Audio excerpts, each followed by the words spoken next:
அவன் பாதம் சிறுசா இருந்தாலும் அவன் எடுத்துக்கிட்ட பாதை பெருசா இருந்தது.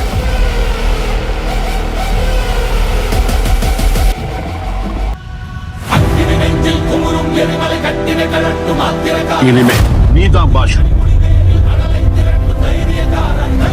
இந்த கடலோட ஆழம் என்ன? என்ன? ஆழம் தெரியாம ஆழ முடியாது.